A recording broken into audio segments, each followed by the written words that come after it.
दादा, NPS म्हणजे काय? मला शिक्षकांनी वर्गात सांगितले, पण मला फारसे समजले नाही. सांगतो. NPS म्हणजे नॅशनल पेन्शन सिस्टीम. ही सेवानिवृत्तीसाठी पैसे साठवण्याची योजना आहे. याशिवाय वेगवेगळ्या गरजांसाठी इतर बचत योजनाही आहेत. मी तुला समजावून सांगतो. हे सगळं समजून घेणं सोपं आहे. NPS म्हणजे काय? सेवानिवृत्तीसाठी पैसे साठवण्यासाठी सरकारी योजना. योगदान शेअर्स आणि बॉन्ड्समध्ये गुंतवले जाते, ज्यामुळे वेळोवेळी तुमचे पैसे वाढतात.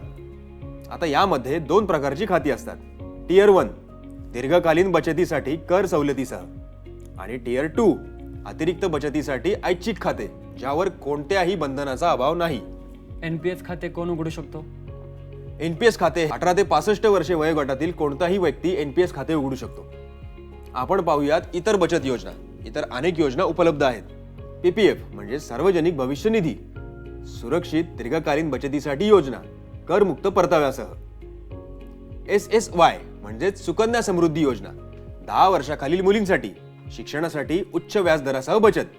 SCS वरिष्ठ नागरिक बचत योजना, वृद्धांसाठी नियमित उत्पन्न देणारी योजना. EPF म्हणजेच कर्मचारी भविष्य निधी, नोकरदार कर्मचाऱ्यांना सेवानिवृत्तीसाठी बचत करणाऱ्या मदत करणारी योजना. म्हणजे वेगवेगळ्या योजना वेगवेगळ्या व्यक्तींसाठी आहेत. अगदी बरोबर. प्रत्येक योजना विशिष्ट उद्दिष्टांसाठी डिझाईन केलेली आहे.